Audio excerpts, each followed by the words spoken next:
Our top 5 drivers that need a strong start to 2025. Now, about a month ago, we did a topic that was who's most under pressure for the season as a whole. But here we're really looking at who needs a strong first few races of the year. So I'll let you kick off, Harry, with number 5. I have ordered these as well. That you'll be pleased to know. I've had 5 hours to. Yeah, you didn't when we first recorded this.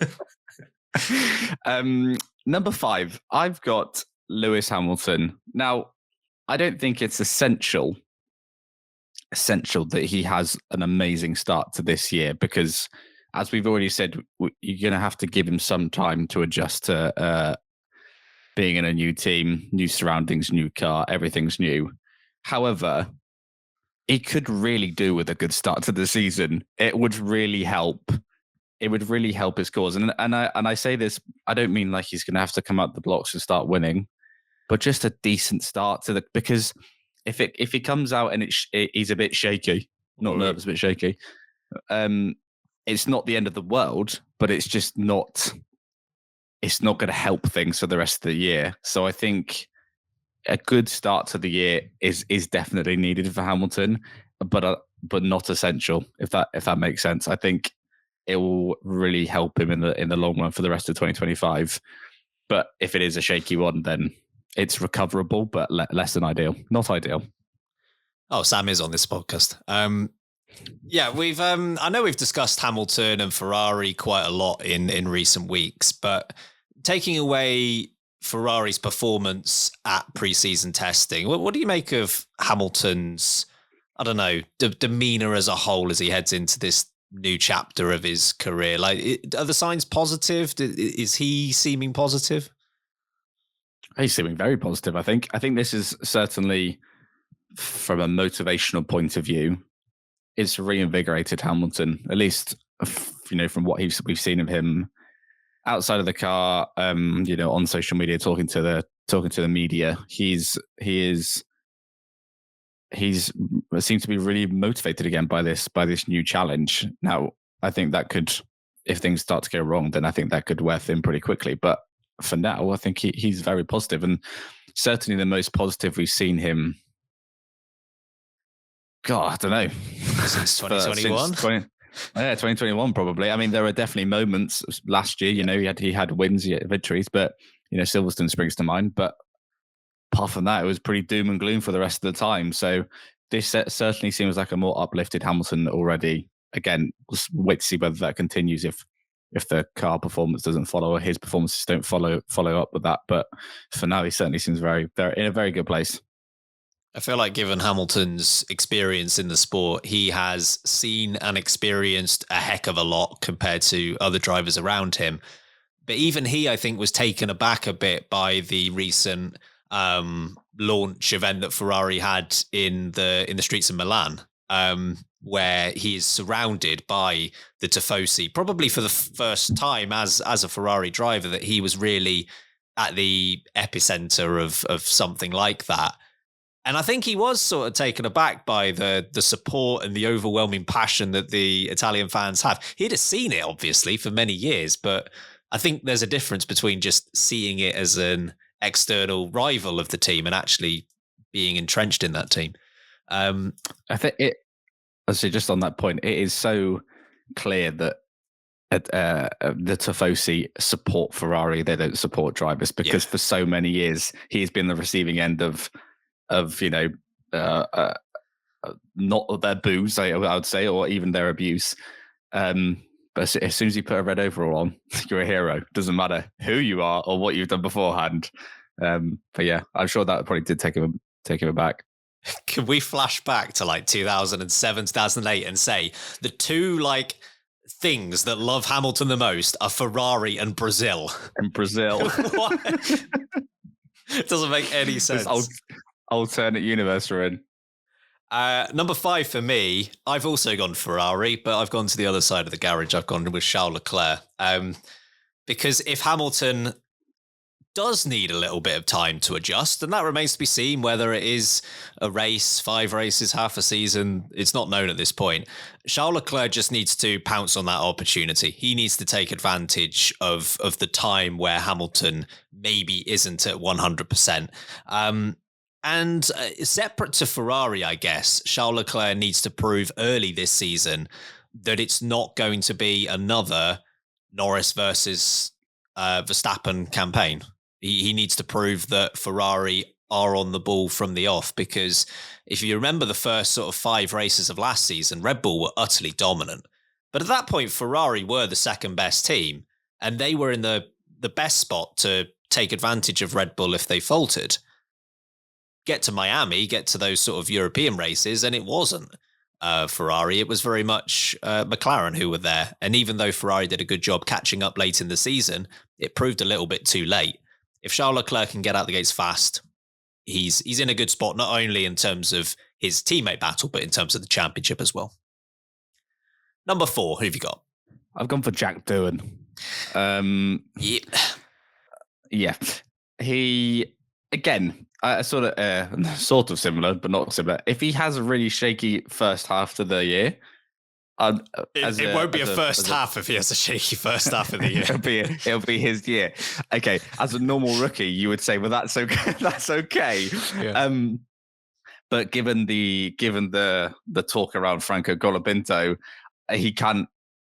It's unfair. It's so unfair to Jack Doohan, but he can't really afford to have a shaky half a year, or that's a season. He's gonna have to come out the blocks at least looking semi good. So this isn't to say Jack Doohan needs to be beating Pierre Gasly from day one, but he needs to, at least the first few races, he needs to look competitive. And I think that's gonna be really important, because for him, if that doesn't happen, the talk will start. Flavio Briatore will be lingering behind him and whispering, abuse in his ear for the entirety of the race weekend. And the mentally, for a rookie, that it's going to crush him. And that's nothing against Jack Doohan. I just think it will come down on him like a ton of bricks.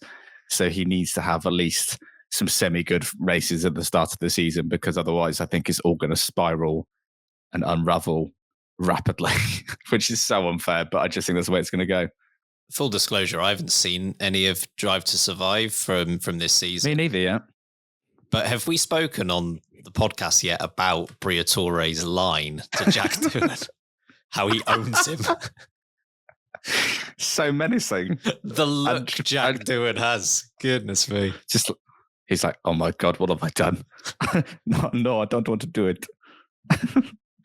4th for me, I have Alex Albon, and I know Alex Albon is a name that's cropped up quite frequently in these preseason episodes, just based on the level of competition that he'll have this year versus Nicholas Latifi and Logan Sargent. And ultimately, you know how sometimes you'll say that, well, this driver's a step above the competition. No, Sainz is like 7 steps above the competition that Alex Albon has had. Maybe Franco Colapinto notwithstanding, as that was fairly close. But I feel like the race for 2026 is on between Sainz and Albon. I feel 2025 is almost like a prologue, and they will both be putting themselves in the best position possible to be in with a chance of being the de facto number 1 driver going into the new regulations next year.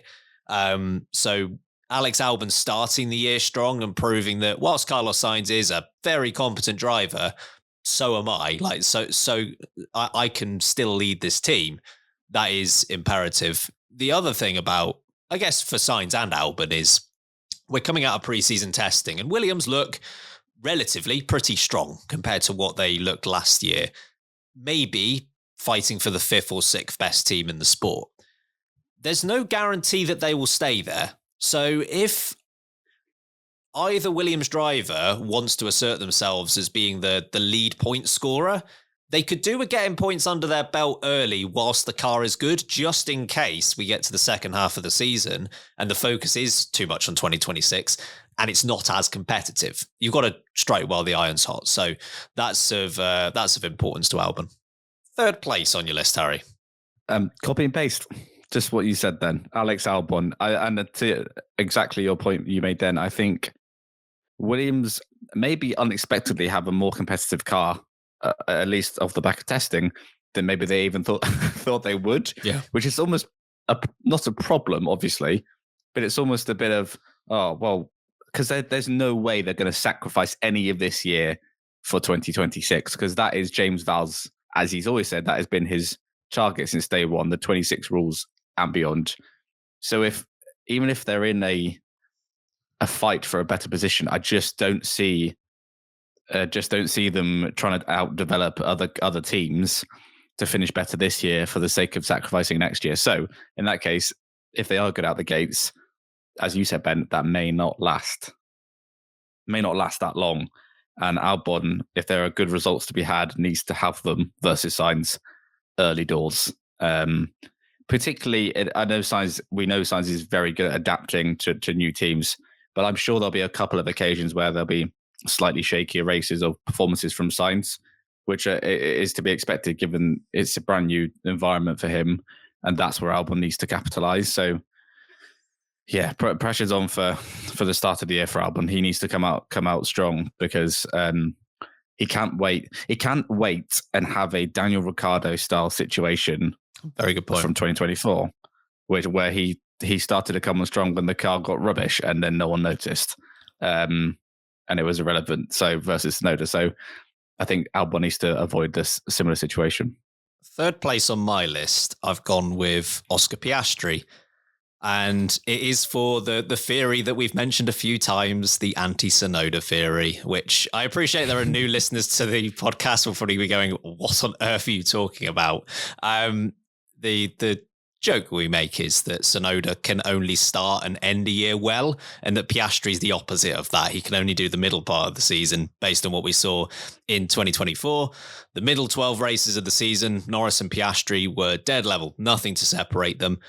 But a large part of why Piastri wasn't in that fight for second or third in the championship was because he didn't start the year particularly well. Now, McLaren themselves didn't start the year very well either, but if you look at, say, the first 7 races, Oscar Piastri only beat Lando Norris once in those 7 races.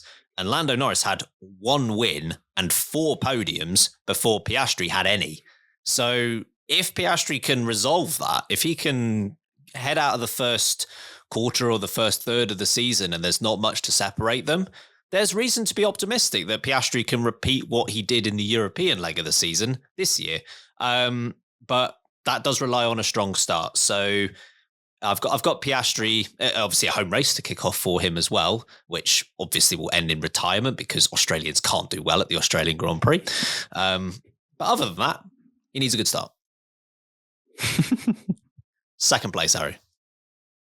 I've gone for Esteban Ocon. Not because he necessarily needs it versus Oliver Behrman. I think he probably will have a better start than Oliver Behrman. But I just think off the back of what was a messy 2024, and not all his fault, but he couldn't even do the last race of the season with Alpine. He got let go, whether you regard that as unfair or not. It was unfair and stupid. And I think he just needs to sort of he needs to bounce back from that to almost just show why he is, so well regarded. And I think it's important for him to come out strong at the start of the season. And I think he will. I just think it's important for Ocon to sort of put 2 fingers up to Ollie Oakes. That wasn't his decision. To Flavio Briatore, I say, and Alpine, and sort of just say, yeah, this is what you're missing. So I think, yeah, an important start of the year for Esteban, and like I said, not versus his teammate. I think just more for himself. I think just get that confidence back. Yeah, I think that's a fair shout, and as we've discussed with Haas, it's almost like this is the first year of the new Haas. Like, it's a new lineup. There are a lot of changes within personnel behind the scenes. It could be important for Ocon to assert himself quite early on, Behrman is going to be his teammate next year as well as this year as well. So Ocon didn't quite make my list, but he was in the short list that I put together. Second place for me, I'm staying with McLaren and I'm going with Lando Norris second.